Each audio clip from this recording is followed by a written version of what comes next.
নমস্কাৰ বন্ধুসকল, আমি প্ৰথম ভিডিঅ'টোত বৃদ্ধাশ্ৰম বন্ধ কৰাৰ পৰিকল্পনা কৰিছিলোঁ। পিছৰ ভিডিঅ'টোত আমি বৃদ্ধাশ্ৰম বন্ধ কৰিমেই বুলি সংকল্প লৈছিলোঁ। আজি আমি তৃতীয়টো পদক্ষেপত আমি কি কৰিম?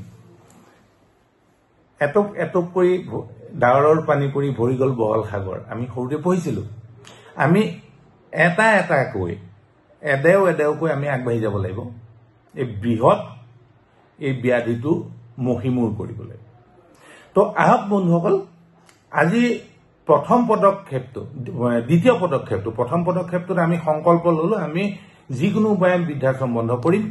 আজি ২ নম্বৰ পদক্ষেপটো হ'ল আপোনালোকে আপোনাৰ নিজৰ সন্তানক নিজৰ মা দেউতাতকৈ কম কৰি মৰম কৰিব লাগিব।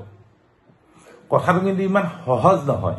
নিজৰ ল'ৰা ছোৱালীক নিজৰ সন্তানক আঁতৰ কৰি মা দেউতাক বেছিকে মৰম কৰা কথাটো ইমান সহজ নহয়, বিশেষকৈ আজি আমাৰ সমাজত। কাৰণ আজি আমাৰ সমাজত ল'ৰা ছোৱালীক শিক্ষকে এছাৰি আগত বিদ্যা ফৰ্মুলাটো প্ৰয়োগ কৰিবলৈ যাওঁতে আমি দেউতাকবিলাকে মাকবিলাকে গৈ শিক্ষকক আমি আক্ৰমণ কৰোঁগৈ, পুলিচত দিওঁগৈ।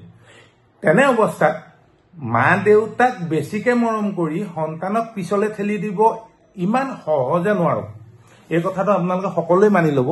কিন্তু বৃদ্ধাশ্ৰম মহিমূৰ কৰিবলৈ হ'লে প্ৰথম আৰু আটাইতকৈ ডাঙৰ কামটো হ'ল আপোনাৰ মা দেউতাক আপোনাৰ সন্তানতকৈ বেছি মৰম কৰিব লাগিব।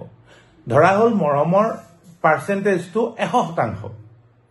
মা দেউতাক 60% মৰম কৰিব লাগিব, সন্তানক 40% মৰম কৰিব লাগিব। আজিৰ এই ভিডিঅ'টোত আমি সকলোৱে আমাৰ নিজৰ পৰিয়ালত এই কথাটো মা দেউতাক বেছিকৈ মৰম কৰি সন্তানক কমকৈ মৰম কৰাৰ কথাটো আজিৰ পৰাই আমি আৰম্ভ কৰোঁ আহক।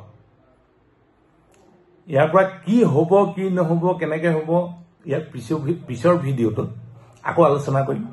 ধন্যবাদ, নমস্কাৰ। সকলোৱে আগ্ৰহেৰে আঁকোৱালি লোৱাৰ বাবে খুবেই সন্তোষ পাইছোঁ।